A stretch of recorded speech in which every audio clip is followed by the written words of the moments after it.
Now, Last Ones Out is representing South Africa at the Cannes Film Festival. When did you hear that this was going to happen?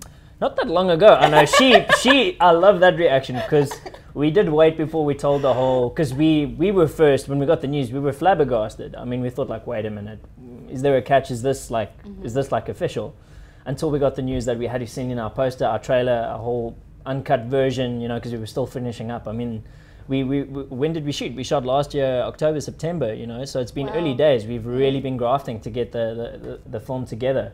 But it was literally 2-3 weeks ago, and we've been running around like stabbed cats, getting prepped with material and being ready. You know, we're going to the market. We're going to the film market, and we're taking it there, and we'll see what happens. So it's been exciting. That's so exciting. Have you been to Cannes before? I have not. And you're going this year with the director, Howard, Yes. who's already... He's already there. He's already there, but that's okay. Are you a little jealous? A little? Yeah.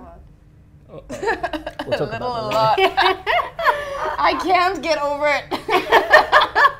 There's still time. There's still time. Hey, you got a couple of days, man. Yeah, just jump up the cash somewhere. It's been awesome. I mean, the great thing is, I think it's a record this year for when it comes to the amount of South Africans that have been accredited to be part of the Marché du Film. So it just shows that the standard of filmmakers in our country is just really we're stepping up and we're being recognized and acknowledged. You know? Well, that was my next question. How do you think South African film is comparing to the rest of the world now? Now that South Africans are being invited to Cannes, our films are showing there. Are we really, are we going for gold now? What's changed? I believe so. I mean, I think, as Christian mentioned earlier, you know, we're not getting stuck in a genre anymore. Yeah. We're realizing that, you know what, it shouldn't even be a question of whether this is a South African film or not. A film is a film is a film. And even though it might take place in a particular context, stories are universal. And I think that's the shift that's starting to take place, is we're telling stories, even though it's in a local context, but that has universal appeal. And I think that's the difference. I do feel that it is difficult to kind of measure international films with South African films because our budgets are smaller here. That's it's a fact. It's how it is. But I think what we are doing with the budgets that we have can compare with the international standard. That's it. And that is something to be said because. I mean, we don't necessarily know if they can do that, but we can. So if we had those budgets, how much better would our films be? Exactly. Yeah. I think it's a big compliment for us as South Africans making films that can compete on an international standard. No, I agree. Now I want to speak about your most memorable scenes. Let's start with Christia. What scene really sticks out in your head? What scene was amazing to shoot, or maybe not amazing, but really horrible? Well, there are really a few, but my favorite scene, and I can't tell you what the scene is, was the last scene. I remember it was a night shoot, and I fell asleep in the car, and they woke me up, and they were like, okay, cool, we're ready.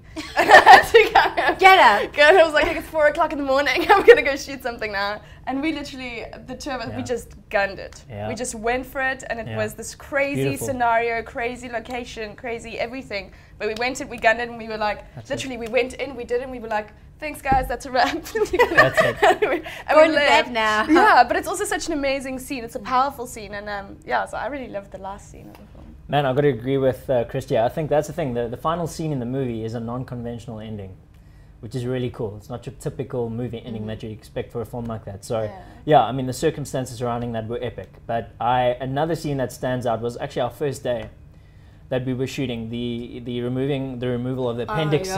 That was quite right. What stood out about that is we did I'm not going to reveal too much. Yeah, the removal of an appendix scene.